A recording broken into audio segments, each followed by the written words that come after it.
Hello and welcome to the Total Soccer Show. My name is Daryl Grove and I'm joined by a man who just watched the USA beat Paraguay, so it's actually at least 10,001. It's Taylor Rockwell. Hello. Hello? What? In attendance. You sort of attended virtually. That's not how attendance works. Is it not right? No. Oh, that's why I'm not in charge of reporting attendance. What?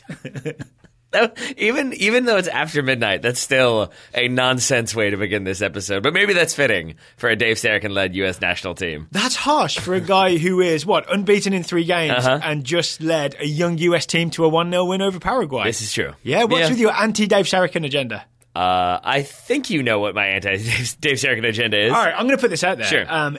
If Dave Sarachan had not been part of Bruce Arena's did not qualify for the World Cup team, right? If he was like some other guy who had just taken over in November and he'd played the kids, unbeaten, just beat Paraguay, I think everybody would be feeling a lot more positive about Mr. Dave Sarachan. Yeah, but he was. So, I mean, that's it. It's like you can't remove all of that baggage, and the reality is he is the also ran. He is Bruce Arena's who's left over, and he's kept a bunch of Bruce Arena staff. It's not a new guy who's been brought in. It's not somebody. Yeah, it's not somebody new who's been brought in, and that does factor into things. So even if Dave he himself Sarachan is pushing for the job, it seems. Oh, okay, we'll talk about that in a second. I'm saying Dave Sarachan out of context, starting in November, is a much better coach than Dave Sarachan in context. Okay, that's fair. Sure. All right, so just in case you somehow missed it, if you weren't part of the 10,001, it was a Bobby Wood penalty kick at the end of the first half, won by Tyler Adams after a Marky Delgado through ball. We will get into the details of that goal later in the show. You just said Dave Sarachan probably is maybe gunning for the full-time job, right?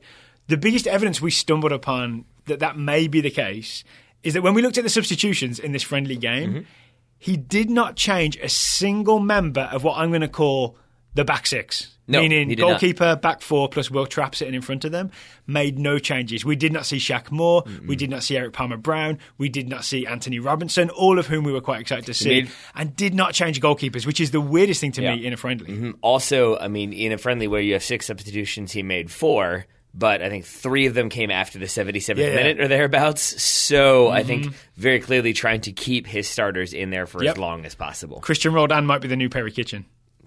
Yeah. What, 90 plus 2 he comes on just as a little bit of a time waster? Yeah. Wearing the number 9 shirt, which was sort of strange. It did give the game a different air, though, right? It gave the game an air of sort of a match that the US would more desperate to win than is usual for a friendly. It seemed very intense to me in the last 20 minutes or so in a way that friendlies usually are not. And I think it is because Sarachan didn't make a lot of changes to what I was calling the back six. Why is that? I think because it just seemed like keep the defence intact and sort of make sure we defend out this lead. Oh, because I think it was more so a product of, I do think it was some of what Sarachan had the U.S. doing, which is being a bit more aggressive in their approach. There were a few more collisions, a few more tackles, Yedlin getting into it with people. I think there was some retaliation, and I think even in a friendly, when you start getting some fairly bad tackles and some fairly bad tackles that probably aren't getting the cards that they should be given. Looking at you, Paraguay, looking at you, referee. Yeah, exactly. I think then it's always going to kind of ramp up things a little bit, and so I think that definitely factored into those final few minutes. That said, again, I think there are going to be some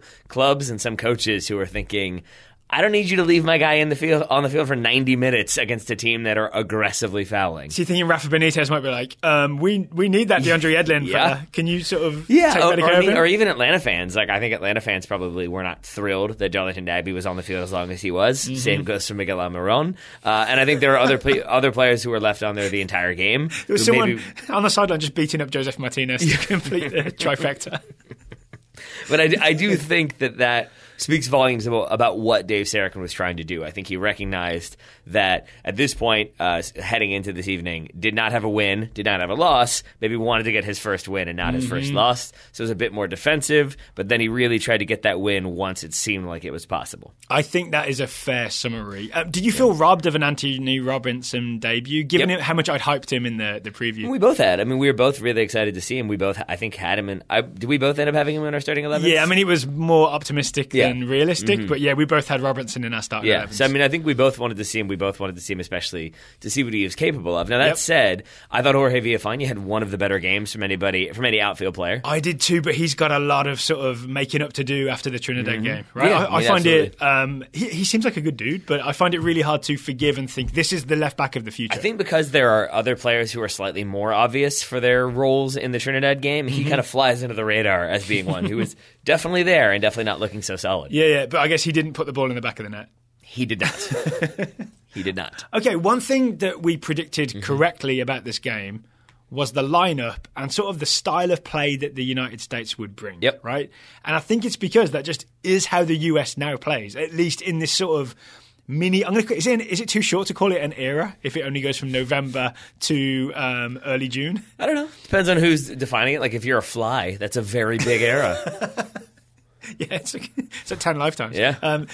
It might be like 6 months of lifetimes. I think they live like 24 hours. In this sort of post-arena, pre-whoever the next coach is era, I'm going to call it, we are playing 4-1-4-1, absolutely guaranteed, and we're doing a weird sort of high-energy, close people down, close down the angles thing, but we're not Guardiola or Klopp style chasing teams all the way up the other end of the field. Right? We're not high-pressing, but we're sort of, I don't know what the word is, like sensible pressing? I believe Brian Sciaretta for American Soccer Now wrote a kind of like match review where he made a few points. I think he gave out grades, and with his grade with Dave Sarakin, he said heading into this one that the plan was to control possession, score on the few chances that the United States got, but suffocate Paraguay's attack. Suffocate is the word, and that's right? the one, yeah. And that doesn't at all mean park the bus and get everybody behind the ball. It just means make it impossible to go through the middle of the field, right? Like close down the angles, get in people's faces, make the US really hard to play against. We've definitely seen that over the course of 3 games. Yes. This was maybe the most successful version of it because the US won 1-0. Yeah, I mean, I think so. I would say also not the strongest of opposition. I mean, Almiron is very good, but he might be the best player for Paraguay. And if you have him as your creative player, if you kind of shut him down, it's going to lead to problems. I think the United States was very focused on shutting him down. I thought Will Trapp especially did a very good job of making sure everybody stayed organized and we heard his voice a lot, right? One of the joys of a 10,000 seat stadium and watching the US play is that the mics pick up a lot of the talking on the field, which normally we have to kind of lip read and interpret hand gestures. We heard Will Trapp telling people where to go, where to be, how to shuffle. We heard Matt Miazga in the back, very big, maybe the mics were at 6'4", so they were just directly in line with him. But we heard a lot of Matt Miazga shouting, sort of go right, go left. I'm pretty sure we don't hear anything from Will Trapp if those mics are up at 6'4". But yeah, there's a low mic and a high mic. Sure. But yeah, I just enjoy vocal performances from US players. Yeah. So, I mean, I think we definitely saw that, and we saw them execute that 4-1-4-1, frustrate, suffocate Paraguay, take your opportunities when they come. That's the other part of it. That was definitely the game plan. To me, that's the other part of the style is when you win it back, it's about a fast transition, right? It's about like win it back and go, and that's our opportunity. We're not going to create anything silky and beautiful, but we're going to counter-attack in the fastest way possible. And I would argue the US goal is a perfect example of that. Yeah, I mean, it's do the things we've been talking about defensively to win the ball back. Once you win the ball back, try to catch Paraguay in a state of transition, and that's exactly what they were. If you watch, I can't remember who the defender is. I don't think it's Gomez, but it's basically either caught between two minds of like, do I step to Tyler Adams? Do I drop off as that ball is being played from Delgado? The player instead kind of just stands there frozen for a second. That's what lets Tyler Adams get in. It was all happening too fast for him. That's the joy of a speedy transition. Yeah. And I mean, but that is some of the goals we saw from the U17s and the U20s. That is that type of goal. It's like break down the flanks as fast as you can, make something happen, or draw a penalty, as was the case tonight. Before we talk the specifics of the play where we won the penalty kick and then Bobby Wood scored, I do want to underline that the way we end up sort of winning that ball back is a lot of everything we just talked about. I think it was the US sort of sending Paraguay the way they wanted to send them. It was Kenny Saif came across and put pressure, forced a Paraguayan player right to the line. Then I can't remember. Kenny Saif again got the tackle, put it out of bounds. It's a Paraguay throw-in, right, on their right side. And then like we talked about with the talk-in, you heard Miazga getting everybody marked up very quick. It was very organised in terms of Paraguay kind of had no one to throw it to, which is why they ended up with a sort of fingers crossed throw-in popped up in the air so Villafaña could quite easily win that header. Just sort of almost uncontested header from Villafaña. I'm sort of saying something I believe, but I'm also sort of playing devil's advocate here. Like, aren't we giving them isn't that like a little bit too much praise for basically saying like, oh yeah, they like worked hard to win the ball and force a corner, and then they were all like forced to throw in? Forced to throw in, and then they were all like being organized and telling people who to mark. But to me, like, isn't that something we did tonight in our game? Yes, against not quite as good opposition as Paraguay. but you know what I mean? Like, like I get, like, it's a weird thing. I'm genuinely wondering this is like, I agree with what you're saying that like we heard them all organizing, but I feel like we kind of want to believe that this team is better, and so we're more willing to say like, look at Matt Miazga telling him to mark, and it's like, but you have to believe they've been doing that in other games. It's not just that. It was the whole thing. It was like a very intense version of everything we just said, right? The way Saif like forced him outside and then won it, at least tackled it. Well, after Will Trapp said, "Get him, Kenny." Yes, he did. Yeah. But I like that bit of communication and the speed with which they marked up aggressively. I mean, normally an international team or a club team, a professional team, they can find an open man on a throw-in. Like someone will make a move, someone will check away and check two. They will open some space and be able to receive the ball. We did not allow Paraguay to do it. And again, that's a question of how bad are Paraguay versus how good are the US. But sometimes those two things are related. Yeah? Okay, so grant me that at least. Sure. All right. And then the speed of transition, as we talked about. It's what? A Villafana header. I believe Adams lays it to Delgado, and then Adams just puts the jets on and goes downfield. And then Delgado plays a ball that had me confused the first 5 times I watched it. And then I think you pointed out that it was kind of like do you call it a punch? The way that he plays this ball? No, I mean, it's just it's like a driven ball with backspin, basically. He doesn't follow through. Word, so yes. it's like the mechanism of a chip, but it's a driven ball instead of like a lofted ball. So it's got backspin on it, so it's going to sit up and have a little bit of a funky spin when it lands. A low chip with a funky spin. Yep. There we go. That's the technical term. Driven chip, I guess, yeah. Driven chip is exactly what it is. Yep. Okay, and then Tyler Adams is one-on-one with the keeper. I'm going to be controversial here and say I'm not as convinced as you that this was a penalty kick. And I think you're insane. And yeah, so love Tyler Adams. I think that's well documented on this show. Yeah. I kind of feel like maybe he goes too close to the keeper and at the last second tries to cut around him and almost runs into the keeper and goes down. I'll remember that the next time someone slide tackles you and then they're like, oh, he ran into me. Like it doesn't matter. Like if you're still he still makes an attempt to get out of the way of the goalkeeper. The goalkeeper Adams still does. still makes contact.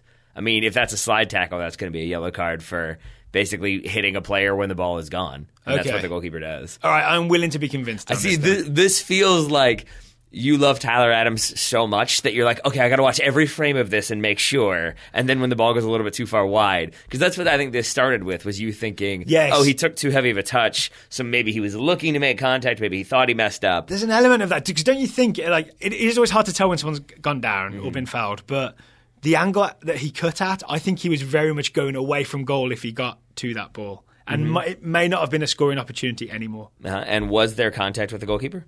I think so. Was it in the penalty area? What do you mean you think so? No. Now you're being a hostile witness here. You know there was contact. We saw it happen. I've never been called a hostile witness. That's what's happening here. I'm just saying there's contact in the box. I mean, we've seen penalties given when the player is literally going away from goal but still inside the penalty area. Yeah. Okay. I mean, it doesn't really matter if there's contact and he goes down. That's what it's going to be. Get out of here. At the very least, I'll say I put faith in the speed of Tyler Adams, that even at that sort of... What's it, acute angle? I don't know my angles. Wide angle, he would have got to the ball very quickly. I know you were being obtuse a minute ago when you were being a hostile witness. You do know the difference. You knew the difference. No, I just know the Shawshank Redemption line, that's all. You're being obtuse. Don't be obtuse. Yeah. Okay. Then Bobby Wood. Well, I want to say, final thing though. I think spoiler alert, he scores. He does. But to go back to that penalty decision one more time, I do think you're probably correct in saying that it is a heavy touch. I think Tony Miola said that as well from Tyler Adams, and maybe he's not going to be able to put that one on frame. Yep. But then again, maybe he puts it back across goal. But then again, it doesn't really matter because that's not what the penalty is given for as to whether or not he could have scored. If anything, maybe that's why it's not a red card, because I did see Will Trapp especially looking very frustrated when Fernandez didn't get a red card. He did, right? He definitely took that captain's thing very seriously. Captain's job is to try and get the other keeper sent off after he's fouled someone. He just showed visible frustration. Right? At least he didn't ask for a card. He didn't do the gesture, did he? He didn't do the gesture, so a salute to Will Trapp for that reason. Santander did it about 40 times tonight, so Will Trapp wins that one. And didn't get any. No. So also... Because it feels like I've been complaining. Actually, he did. He got Cameron Carter Vickers to yellow. So, yeah. It feels like I've been complaining about Adams or, not being as kind as I should. You don't like him very much. It is an incredible, long-range 1-2 that he performs with Delgado. Yeah, that quick pass and then take off. And one of the things I loved about the Adams performance all over is that sort of defensive pressure we were talking about. The one sort of wild card in all that is that suddenly Tyler Adams would pop out of midfield and go and pressure a Paraguayan defender hard when they had the ball. Yeah, and one of the things that you spotted, which I think speaks volumes about how much Dave Sarachan trusts Tyler Adams, is that there was a moment when like Kenny Saif came running into the picture and then suddenly clearly got a shout and backpedaled out of it, and then Tyler Adams came into the frame. And I think was sort of reminded, like, no, that is not your job. Your job is to stay back, mark this guy off, not let there be easy lines of, like, or easy ways to break our press, and then Tyler Adams can go do what he wants. I think Tyler Adams that has is a bit it, more right? freedom. Because he can just eat up ground so quickly. There are times when he kind of got there and blocked what would have been a forward pass, and I think the Paraguayan defender sort of wasn't thinking that he could get there so quickly. Yeah, I mean, like, what are you doing here? There's no way he did cover the most distance of any U.S. player. Not even going to look it up. Guarantee it. Fair enough. I'm not sure how he would look it up, so yes, I'm not going to look it up either. But I'm going to say with confidence that he did. He also was one of the players who played the entire game, so that probably didn't hurt either. It did not hurt at all. Sorry, Red Bulls fans. Okay, yeah, right, yeah, that's another one. Yep. Okay, I want to think about this as well. If we say this has been the style of play of the US over the sort of 50% of what we're going to call the mini era, right? The first 3 of 6 games of the Dave Sarachan mini era. Is this style of play that we've just talked about, where you sort of keep numbers back, you're hard to play through, but then you put enough pressure on the ball to make it hard, and then you just play quickly in transition, as opposed to do anything too creative? Because, side note, we also saw some spells when the US had possession, they never looked like breaking down Paraguay, right? They almost looked uncertain of how to get through a Paraguayan defense because there's no creator. Tyler is not the creator. I will answer your question, but it's going to take me a minute here because there's a couple of things I got to say. First of all, to go all the way back to your initial question, like, I have no beef with Dave Sarachan. I can't claim to have enough familiarity to say, like, oh, he's not doing this, he doesn't know how to do this. I think you're absolutely right that he's a member of Bruce Arena's staff. I have a lot of ill will towards the way things worked out with Bruce Arena in his second stint in charge, and so that bleeds into Dave Sarachan. So I think that, again, I don't have anything personal against him, but I don't want him to be the permanent manager, and that answers, for me, your question. Because if this were a new permanent manager coming in, and it starts with, we're going to do 4-1-4-1, we're going to be defensive, we're going to be frustrating. That's going to be our style of play to start. Everybody learns that system. Then it's, okay, but now we're going to be frustrating. But when we break, we're going to break through this guy. He's going to get the ball forward. We're going to have 3 trailing runners behind him. Then we're going to establish possession in their attacking or their defensive third and build from there. Like, if it was a progression, if it looked like we were going to be able to go from there, then I'm okay with this being the foundation. But if this is the foundation and also the entire structure, then no, I'm not okay with it. So what if this is... So remove Dave Sarachan from it for a second. But does that make sense? Because I'm saying, like, I don't think he's going to be there long enough to be able to then, like, you know, a year from now, I don't think he's still going to be in charge establishing patterns of play in the opponent's defensive third. I think somebody else is going to be coming in. Okay, so imagine that Dave Sarachan is removed from it, though. Yep. And as we've talked... I don't think we've mentioned it on this show, but as we've talked about before, this Dave Sarachan, quote-unquote, style of play is actually what Tab Ramos has been sort of overseeing for the U20s and the U17s. And if we're honest, that's why so many of these players look so comfortable doing this so quickly, right? Like, Tyler Adams has done this before, as an example. Matt Miazga's done this before. I would say there's probably a reason why in Timothy Weah's, 10-minute cameo thereabouts, he pokes the ball away twice in that left channel. It's what he's been doing for the youth teams. For the U17s, 13 minutes, excuse me. No, 5 minutes is all. Oh, my bad. Yep, wrong one. It was Novakovich got 13 minutes. So, remove Sarachan from it. Yep. Would you be comfortable if this is the style of play that sort of the next general manager, say it's Tab Ramos or someone like Tab Ramos, communicates with, and we all agree this is how the US should play? I think you've already answered this kind of, but would you be comfortable if this is the much vaunted US style of play, which is much more pragmatic than sort of anything sort of sexy pass and move tiki-taka like Spain 2010? Okay, I promise I am not now being the hostile witness, but the problem there is that I don't love the idea of the GM or technical director establishing the style of play for the senior team. Like, I'm okay with that at youth level because I like the idea of players knowing how to do things as they come through. But I have this issue in my head of like, if you're the technical director and I'm the incoming head coach and I'm about to be hired and you're like, oh, by the way, you're playing a 4-1-4-1 and you have to play this way, I might be like, no, I'm not doing that. I don't want this job anymore. If I'm going to have somebody telling me exactly how I have to play, what's the point in having me as a coach? Well, so the GM is going to be the guy essentially selecting the US men's national team coach, right? So he's going to select someone who is already on board with that style of play. Yes. So I don't think you'll end up with a situation of like, you've got a coach coming in who wants to play a certain way and it doesn't jibe, right? So you've kind of got to accept that if this is the US style of play, is it going to work or not for you?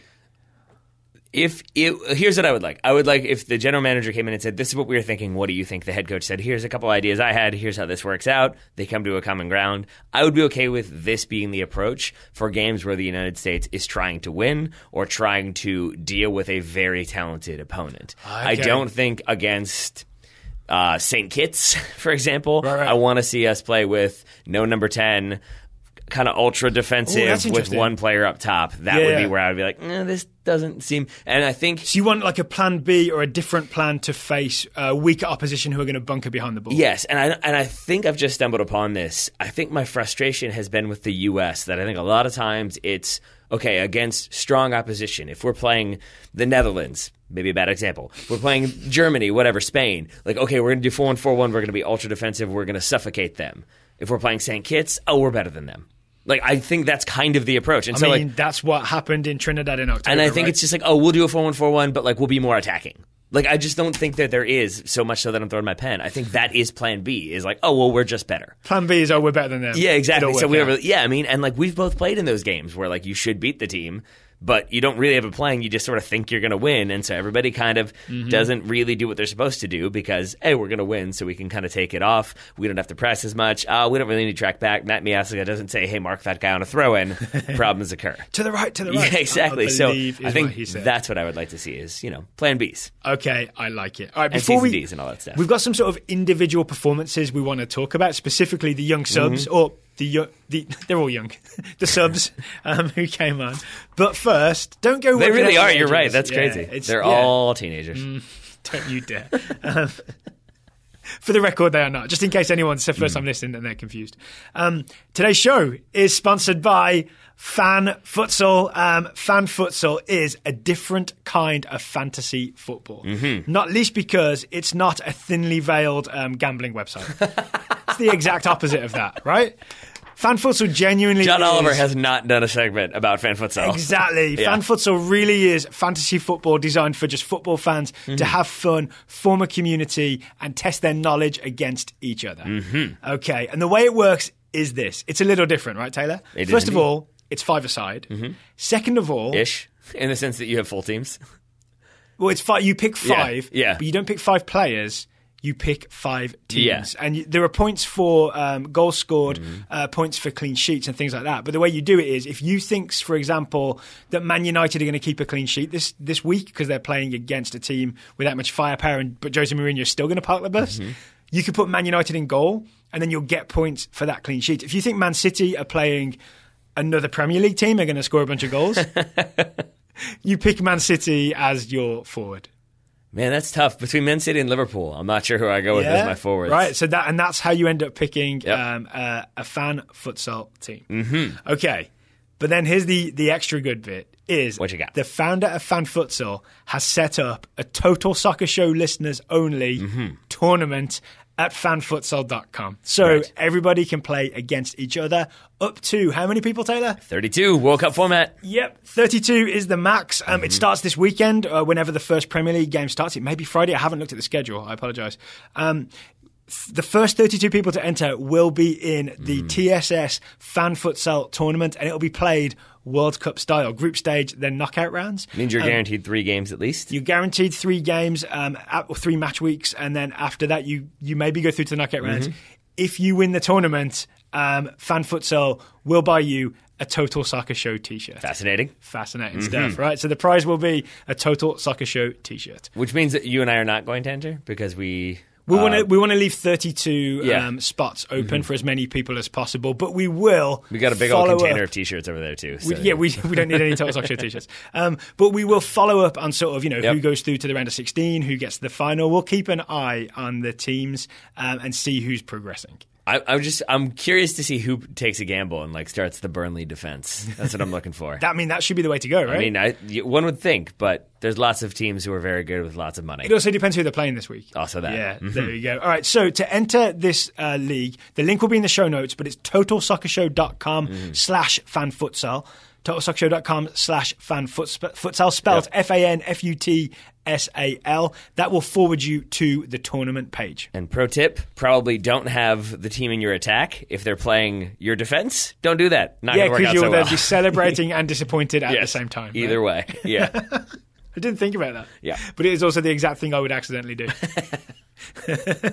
So once again, it's totalsoccer.com/fanfutsal. Thank you to FanFutsal for sponsoring today's Total Soccer Show. Indeed. And thank you to Dave Sarachan for giving us some new names to look at, some new players to discuss, some veteran players to discuss in the sense that they have 2 caps. How do you want to do this? Who do you want to talk about?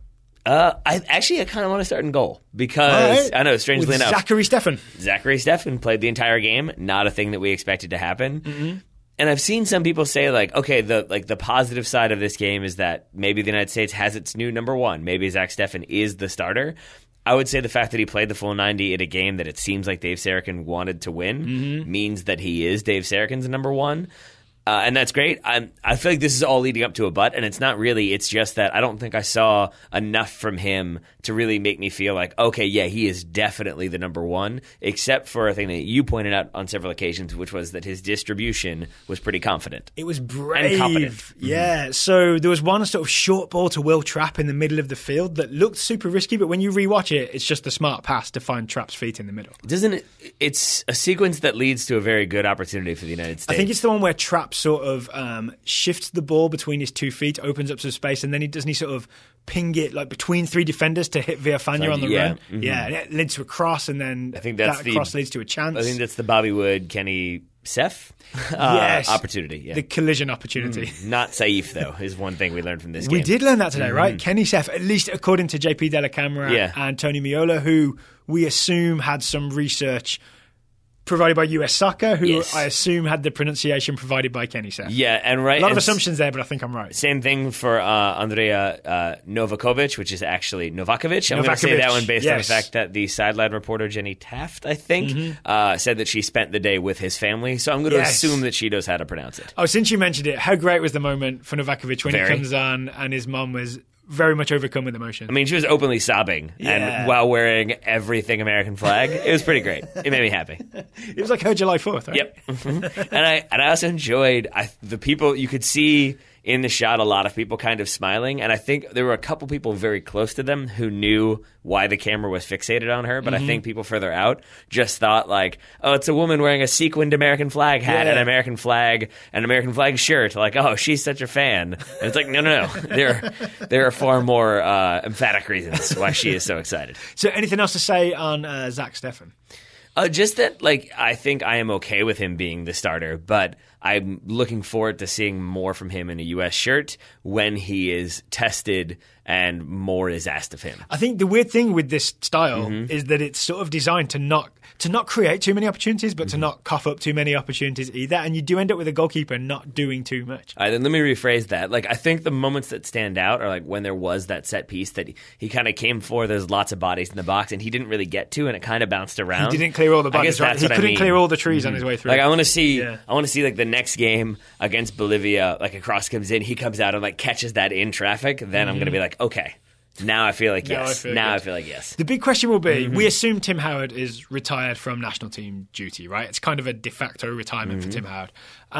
Brad Guzan's still only 33, 34, I want to say.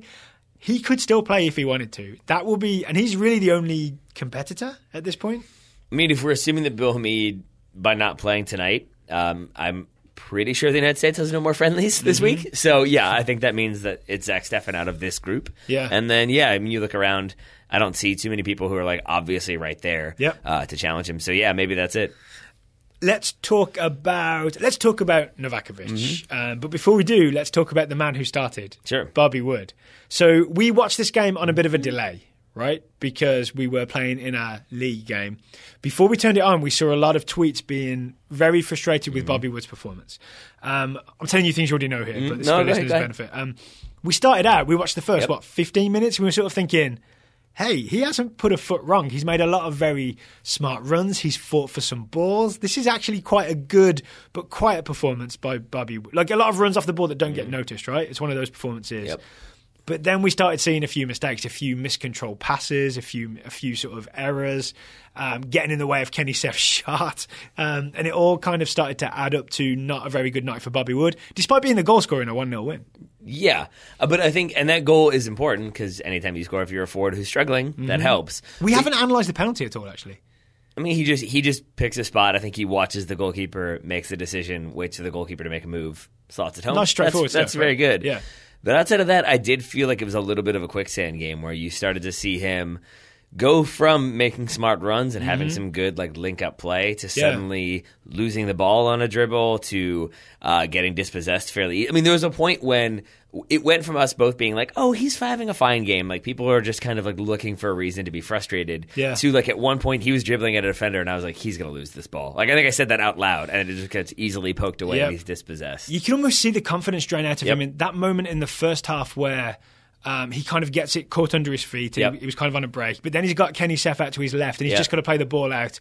And he sort of panics and plays it straight into a defender instead. Yeah. And I feel like that was the moment where he was just like, oh, this is my whole season. I mean, and that's the thing, is like that is what happens, is once, even if you're feeling it a little bit, if everything has been going wrong in the season, then as soon as something goes wrong, you're more likely to think like, oh, here we go again, than you are like, oh, that's weird. That doesn't usually happen to me if you're an informed striker. I normally score. Yeah. Novakovich comes on in the 77th, I believe, is what we agreed on. And I would say does not have the best of debuts, but also was not given a particularly good opportunity, if that makes sense. I think maybe I'm inclined to let him off the hook because I really did enjoy his entire family driving 16 hours to watch him and be very excited about it. I think maybe part of it is that he was kind of cursed by his own size, because at that point the United States had already been in the scrum in the box. I think they're all very intent on keeping that result. So in comes this, 6'6", 6'4", whatever it is. We know that because he stood next to Matt Miazga and they were the exact same height. That's right. But in comes this big guy, and I think if you're a player, again, we've had this too, where it's like, I don't want to lose the ball, I don't want to get dispossessed. Big guy, and you just like hoof it up there, suddenly, and we talked about this, that I don't think that's his game. I don't think he's a hold up, let me settle it with my chest, hold off two people. He's not Fellaini for Man United. We know he's not that because he tried to do that 3 times and lost the ball 3 times, right? He is tall, he is not wide, right? He's a bit of like a beanpole kind of guy. And I would say the moment where he shined brightest would be the one where he kind of had the link-up play with Timothy Weah, spins off, gets the ball back, has the shot, it's saved. We can talk more about that in a second, but I think that's the type of hold-up play that he's used to. It's like ball into his feet, he lays it off, and then makes a run into space. That is where it seemed like he was most comfortable. But when it was trying to hold the ball up or trying to be the last man and then make the run in behind, it didn't quite work for him. I think he got flagged twice for offside trying to make those runs. I did notice, you noticed one of those long balls to Novakovich, which I understand it's tempting. You see a big guy, you're under pressure, 1-0 up, 10 minutes to go. Oh, Rubin? Yeah, it's tempting to just hit the big guy, right? Cameron Carter-Vickers did that, and Novakovich lost the ball immediately afterwards because he was under a lot of pressure. You spotted Rubio Rubin was the guy who, not in a nasty way, but very aggressively communicated to Cameron Carter-Vickers, we don't need to be kicking the ball in the air, right? Yeah. And it felt like this isn't England. On the one hand, it felt like he was saying let's just settle down and possess. But I feel like it was also that midfielder who has to run back and forth and back and forth and back and forth. Eventually, just be like, can we just keep the ball, please? This is not fun. Yep, I would agree with that. And I think he kind of did a similar thing on that shot from Novakovich that saved. Novakovich that was saved where. We're still not. I don't know. What do you make on this one? Should he have squared it to Rubio Rubin? You say yes. Okay, there we go. I think 100%. Okay. I think the square ball was on, or if it wasn't on, he could have made it on. But I think he was sort of just kind of felt like, all right, I'm 21 years old. It's my national He's team a 17-year-old, debut. man. You got to give him the benefit of the doubt. I'm one-on-one-ish with the keeper here, despite the angle. I'm going to have a go. Yeah. Mum's watching. But, if he scores that goal, then we're all like, oh, he backs himself. Yeah. But he didn't. So there we are. Oh, side note, Rubio Rubin, on the second viewing of the last 20 minutes or so, really impressive doing that sort of weird Juan Agudelo role, which a lot of strikers seem to get asked to do for Dave Sarachan, which is you're a striker, but you're asked to basically play in a wide midfield role. A lot of clever touches. I can't remember who it was to, but one really incisive cross-field through ball. Do you know the one I'm talking about? I think it ends up going to Saif, maybe? No? I remember that one. Okay, well, trust me, there was one. Okay. I doubt it was that because he came on for Saif. Oh, okay. I think you're thinking of the Yedlin ball over the top. No, this is a Rubin ball that threads its way. Novakovich had kind of run offside, and then Rubin has a chance instead, and he ends up spinning it with a bit of a sidewinder ball that goes through the middle of the defense. You know what I'm talking about? That sounds vaguely familiar. Yeah. That, I think, was still to Timothy Weah. But yeah, there I'm we with go. you. I'm with Yes. you. Okay, so just a thumbs up to Rubio Rubin for that. Eventually, yeah. Okay, so Novakovich, we weren't fully impressed, but we think he wasn't maybe put in the right scenario or position to shine. And it's also 13 minutes, like for a 16-year-old. I mean, that's he's 21. You got to remember, Tyler. Some people don't know about Novakovich. They could walk away from this thinking that he's 15. So I mean, but I just think for if you're a striker who's been scoring, I understand why you would go to goal.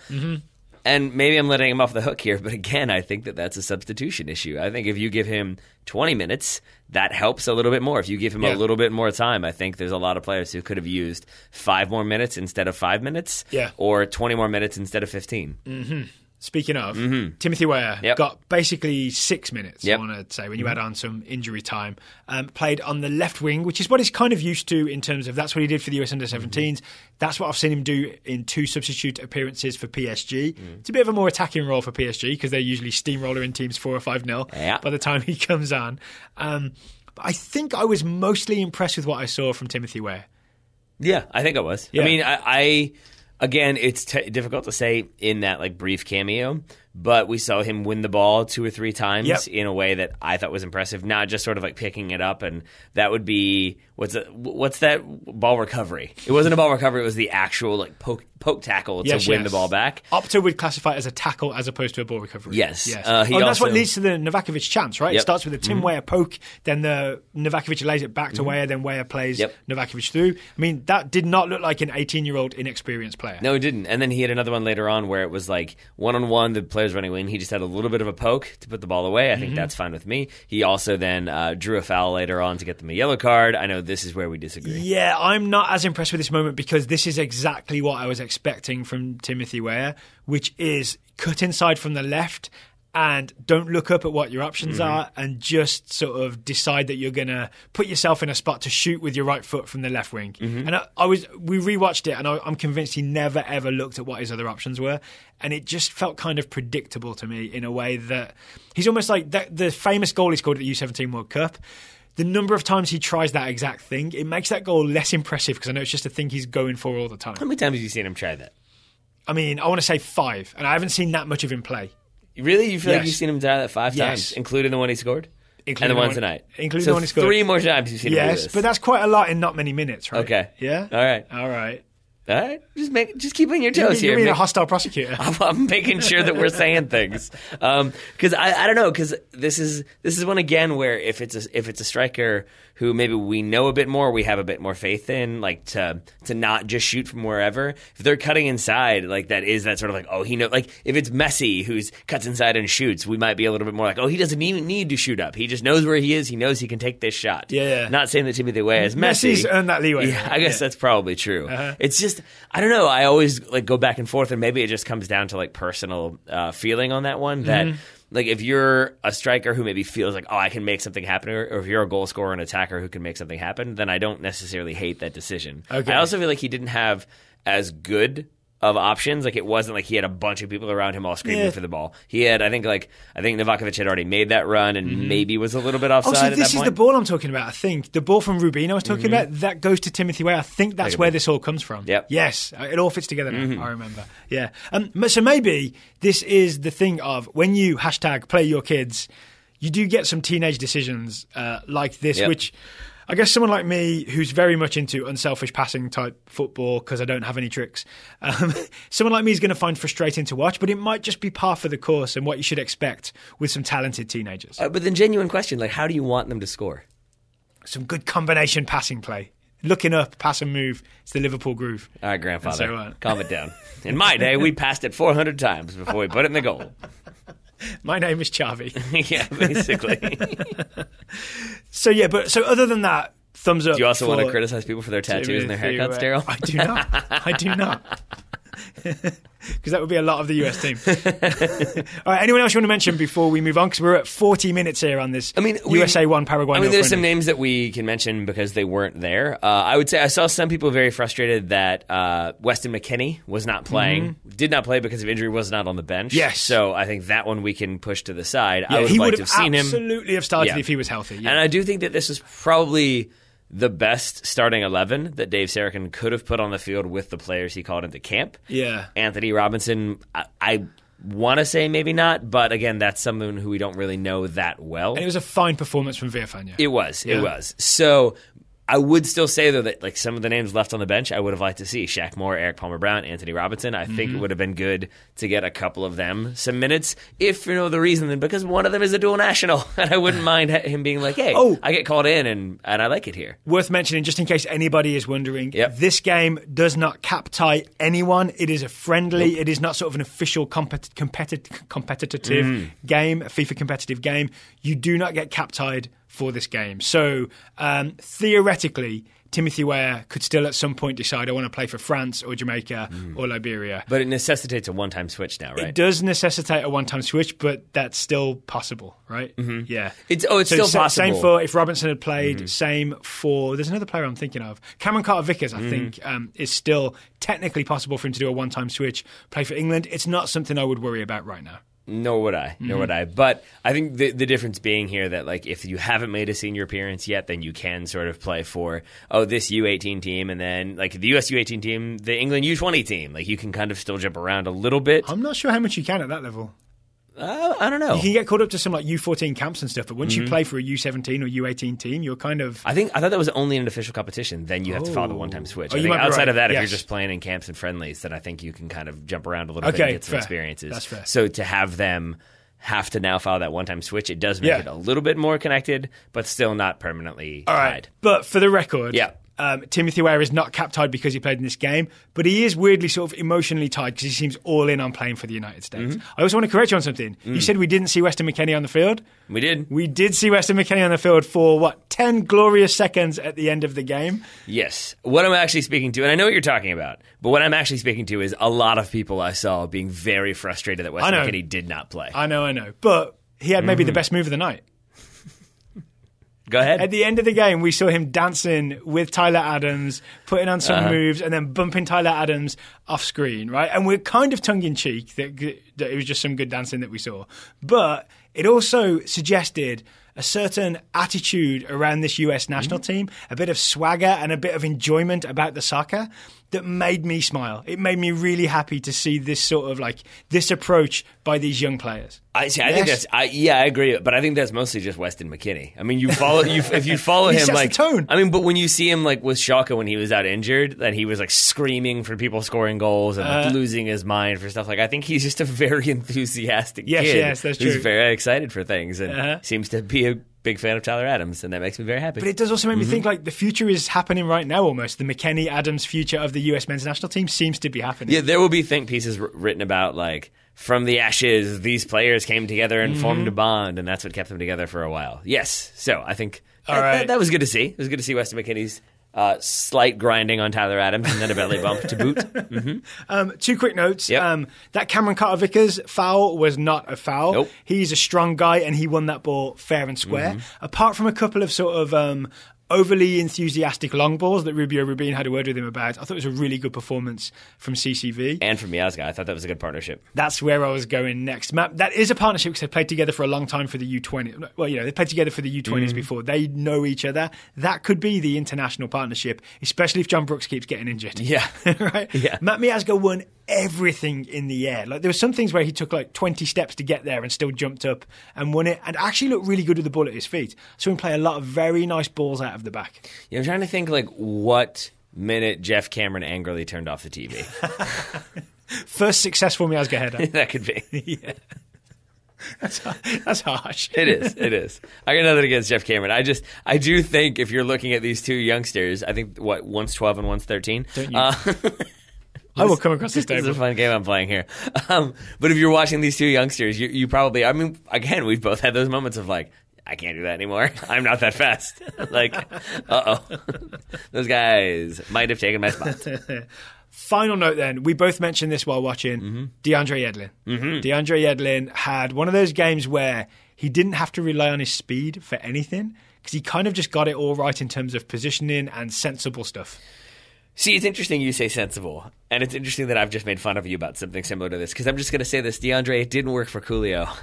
Don't try it, okay, man. So don't try that. The only nonsensible thing was his haircut. That is Coolio's hairstyle. Yeah. It took me a while to figure out what it is. That's what it is. With an added like hairband thing that he's got going on. Yeah, and I think he lost the hairband at some point or took it off, and that did not help. But he can play and chew gum at the same time. Well, there is that. Because he really did. I'm really impressed with this DeAndre Yedlin performance. Some nice clipped passes out of the back. A lot of just standing. Almiron was his guy, right? Almiron was on the left. Almiron didn't really have any moments when he blazed away from anyone or found space in behind DeAndre Yedlin that like we didn't know was there and caused us mayhem. Part of this solid defensive performance is that DeAndre Yedlin locked it down at right back. And I think something that we talked about off air is the fact that it doesn't seem like, obviously his speed is still very much an asset, but it doesn't seem like it is his primary asset anymore, which is to say that in the past we would see him make a mistake, but then cover it 20 grounds faster than anybody else could to make up for it. It was his giant Band-Aid. Exactly. I was really confused for a minute. I was like, what? He had a Band-Aid? But I think that is probably credit to Rafa Benitez and his time in the Premier League, his being DeAndre Yedlin's and Rafa Benitez's, that his defensive positioning seems much more better. His like calmness on the ball and his awareness seems better. It just seemed like he made really smart passes. He kept the shape. He stepped at the right time. And it wasn't just like bombing around trying to make plays. He still had that little bit of feistiness. I think I like it. Last time on the last show, I think we were saying that maybe he like conceded the penalty against Paraguay. It wasn't against Paraguay, but he did get 2 yellows. Yes, he conceded the penalty against Colombia in the Copa America, and then he got 2 yellows within the space of a minute against Paraguay in the second game and made the US play with 10 men for 43 minutes. And we had a little bit of concern tonight. He got that yellow, and then there were a few more moments where it was like, oh, don't do that. Like he was definitely antagonizing a little bit, but I got no problem with that either. Just enough feist. Just enough. Just enough. Okay, so I was about to move us on, but I just realized we've almost mentioned everybody. We haven't talked Darlington Nagbe. Darlington Nagbe he's been sort of involved. He's been invited to the kids' table. You know what I mean? They've sort of said, oh, you're not like Bradley and Altidore and all those established names. You're maybe more one of the newcomers. We're going to get you in this camp. Yep. He started at right mid, which we don't think is necessarily his best position. Got some minutes in the centre towards the end. And on the left, too. And on the left. What did we make of Darley Nags tonight? It was a Darley Nags performance. It was, wasn't it? Make of that what you will. Yep, with all the pros and all the cons. He had moments where we rewound this like 4 or 5 times where he, like, I think it was a ball from Stefan that he like settled out of the air and then played a perfect ball over Bobby the top. Wood, yes. Yeah, like that was really, really well done. There were some of those moments. But moments of genuine creativity and magic. He probably looked the most creative, like number 10 type player on the field for the US. But then there were those moments where it was just like, oh, come on. Like, don't do that. Don't do that. Well, what sort of things are those?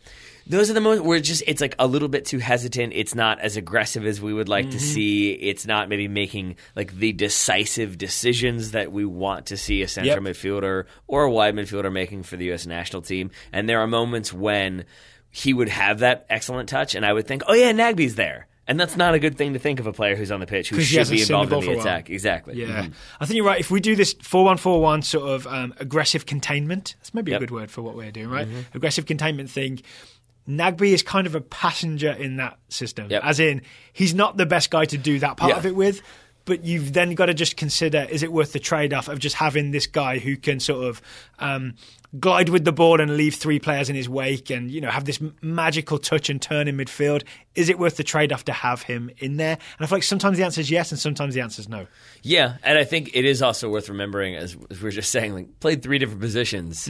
That's also kind of difficult to get used to. If you're like, okay, I'm playing here now. Oh, I'm playing here now. Like, you can't quite get into the rhythm that maybe allows you to get a bit more fluid in your performance. All right. I think we've thoroughly reviewed this game at this point. I think so. All right. So USA 1, Paraguay 0. We won't see the United States again until they play Bolivia May 28th in Philadelphia. I wanted to do a tight 7 minutes on Christian Roldan's performance, but I guess we can move on. That's fine. That's harsh. 5 more minutes than he got in the game.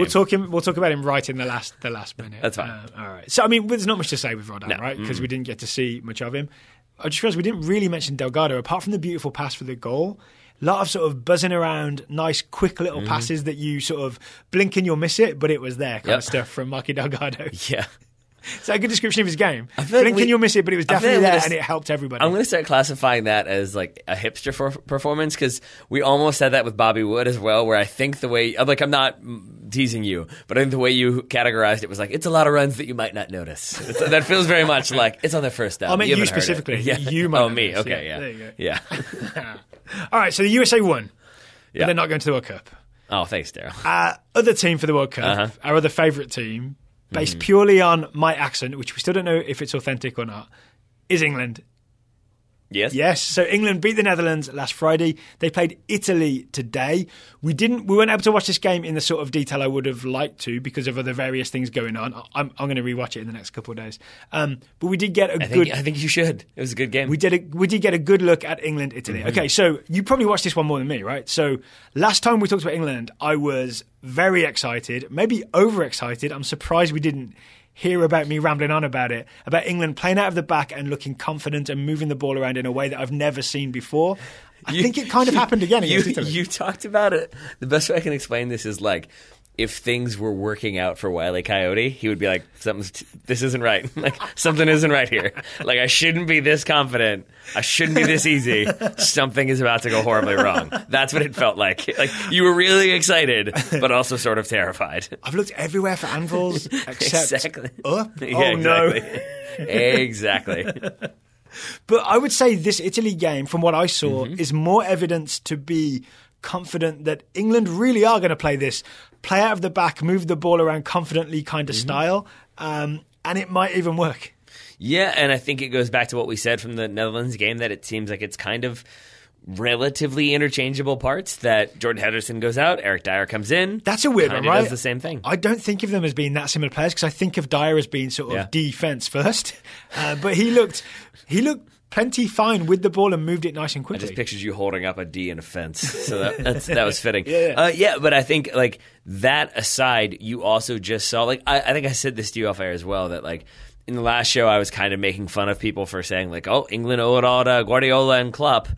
They owe a lot to Guardiola and Klopp. Maybe a little bit to Pochettino as well? A little bit to Pochettino. Yeah. But yeah, the one that really stood out for me in that regard was Raheem Sterling. Yes. Just the way, there's no hesitation. If he gets that ball, he is going at the defense, either via like a direct pass or more often a direct dribble, then looking to pass. And it's just, I don't know why, but it is the game. I mean, I know why, but it's the game we always go back to, is England-Iceland in the Euros. Yeah, there's a good reason we go to that, because it sort of represents all of England's failures. And it kind of bummed me out tonight that watching the US, it was like, oh, okay, so we've gotten to England-Iceland standard. When we're talking about go to the next point, when we're talking about the lack of creativity when the US had possession against, definitely. Whereas today against Italy, it felt like England were just very intent on, like, oh, we'll break that line, we'll exploit that space, we'll try to get into that little gap. Like, they were not sort of moving the ball from left to right, left to right, left to right, and then eventually, like, we'll cross it into one of our 3 forwards that we brought on. The thing that I saw, especially when you mentioned Guardiola, the thing I always think about with Guardiola is he always stretches the field right and left. And England playing with wing-backs. The starting wing-backs were, Ashley Young on the left and Kieran Trippier on the right. Because their job in this 3-5-2-ish formation is to always have one guy wide right, one guy wide left. It keeps that field spread nice and wide, right? And then it allows guys like Oxlade-Chamberlain right centre, Jesse Lingard left centre to try and find that kind of space. They're almost like a poor man's Kevin De Bruyne and David Silva. And there's Raheem Sterling just ahead. This isn't a Man City role, but then Raheem Sterling has all of that like attacking midfield space to just roam around and find the ball, and then, as you said, be really confident and direct and dribbly when he receives it. And to give Guardiola full credit, what he was doing in this game ties in almost directly to that famous Guardiola coaching Raheem Sterling video. You know the one I'm talking about, when he shows him to have a certain body shape so that you can see where the pass is coming from behind you, but you're already half turned and ready to run at people when you receive it. That's literally what led to the goal. Yeah, and I know you want to get to the goal, but I want to say, though, that like I think the only problem could be that you're going to have some players who maybe aren't doing that same thing. And like I'm a Man United fan. I like Ashley Young. But the one that comes to mind is there's a moment when Raheem Sterling gets the ball in the middle of the field. He's driving at the Italy defense. He does have Ashley Young out wide. He is pretty open for a good 30 or 40 yards, but Raheem Sterling dribbles most of that, and then he eventually plays it wide to Ashley Young. Ashley Young goes for the first-time shot. And Raheem Sterling crashes the goal. You don't see him complain. But I do wonder if that is Man City, if that ball gets cut back and then gets worked around and then somebody else passes it back and then there's a shot. And if it isn't just that one-time shot, and you can see a little bit of that at times with some of those City players, some of those Liverpool players, some of the Tottenham players. It is that like, now we're here. Let's not just panic. Let's move the ball some more. Let's keep passing. Let's be calm. And I think if that continues to infect, as it were, the England team, they're only going to look that much better as a result. So right now what we're looking at is an England team that looks like a budget version or a slightly off-brand version of Manchester City and or Liverpool, right? Yes. Which is not an insult, because an off-brand version of this season's Man City or Liverpool is a much more appetizing and entertaining prospect than any England team that has gone to a tournament in the last 10, 12 years. Absolutely. Fair? And I would say that, like, strangely, the thing that is the most obvious sign of what you're talking about is Kyle Walker. In the fact that he kept doing, like, I always remember it from Barcelona as, like, Xavi and Iniesta just completing 14 5-yard passes back and back and back and back and back. Yeah. And it looks so silly. And it looks sort of like, what are you guys doing? But but obviously the point there is to, like, pull the defense out, make them frustrated, make them think, well, you guys are just, like, trying to embarrass us. We're going to come step to you and try to win the ball. And suddenly you've created space. Kyle Walker was constantly demanding the ball. If you, Daryl, were 5 yards away from me, he was demanding it. When he would get it, he'd play it back to you, and then he would demand it again. Yep. He really wanted that ball, and I feel like, again, that is Guardiola's influence of you should always want the ball, but you should always be looking to play simple and move. So I actually think the purpose, much like the box for Chandler, the purpose is twofold. Yeah. It's not just about sort of annoying the opposition, and drawing them out. Yep. I think it's also about never letting the tempo drop. Right? Because if you just end up standing there with your foot on the ball and being like, I don't quite know what to do, you can do that, or you can just play the ball back and forth. And it's almost like there's a tempo and a rhythm, to use a very Jurgen Klinsmann word. It just keeps the rhythm up all the time, never let it drop, right? Yeah. And so to see England do that is, again, makes me smile in all kinds of ways. Yeah, I think it should. And so should the goal, for that, with that in mind. Yeah. For some quick thinking, right? Some very, very quick thinking. Okay, so to set it up, it's Raheem Sterling. No, it's Jesse Lingard, right? Jesse Lingard is pressing, because this is another thing England would do in quite effectively, is pressing Italy when they try to play the ball at the back. Bonucci tries to pass to Parolo, I believe it is. Lingard's like, nope, step in front, win it, let's go. And I think that this is maybe, in retrospect, a little bit of a trap from England. I think that basically what you have is Jamie Vardy, who started up top, and Raheem Sterling blocking off passing angles. So if it's Bonucci, he can't pass to the left because he's got Jamie Vardy cutting off the left fullback there, left wing back. And then Raheem Sterling has cut off two players there, so there's only the option in the middle. And I think England have baited that a little bit, knowing that that's where Bonucci will look. Yep. Because Parolo is the cheese. As soon as he starts playing that ball, Jesse Lingard is on it, and that's why he's able to poke that ball away. Yep, and I believe he pokes it to Raheem Sterling, who does that thing of, all right, away we go, I'm dribbling, right? As much as he can while he's getting hacked at. Yep, so Parolo's angry because he's been stepped on by Lingard. So he has a bit of a swipe at Raheem Sterling, right? Raheem Sterling goes down, Raheem Sterling gets back up again. Parolo keeps going and fouls him for a second time, right? And the best thing to me is, That's the second time in about 3 minutes that someone has fouled Raheem Sterling. He's gone down, it's almost like he's going so fast that he just slides and bounces back up. He has like a quarter on second of like, hey, that was a foul. Okay, I'll keep going. Yeah. Like, he still commands a tiny little bit, but then goes. Do you remember those, like, are they called Weeble Wobble things that you can push but they don't fall down? Yeah. Raheem Sterling was kind of like one of those guys in this game, and hopefully all summer. But he gets that foul. Yeah, it's not all about Sterling's dribble. It's about the quick thinking of, I believe, Jesse Lingard, right? Yeah. Who, referee blows the whistle, free kick is given, Lingard just steps up to it, plays a quick short pass into Jamie Vardy. Does one thing before that. Goal. What does he do? Which is very important. He puts his hand on the ball, stops the ball from moving, thus the ball is completely stopped. If that ball is rolling at all, the referee's bringing that ball back. But because he puts the hand on it to stop it, signifies, okay, now it's a free kick I'm taking. And then with the first touch, immediately plays it into Jamie Vardy. See, this is why we have you on the show. That's why I keep inviting you back every week. But you can see, I mean, that is, I think, one of the things the referee looked at, because he is, I think, on the replay reaching for a card for Parolo because it is like 2 hacking challenges. But I think correctly says, oh, never mind, we're playing already. Maybe should have given the card after the goal, but maybe just thought, insult to injury, let's just keep playing. So, quick thinking from England. Again, I can't remember the last quick free kick from England. I really don't remember them ever doing that.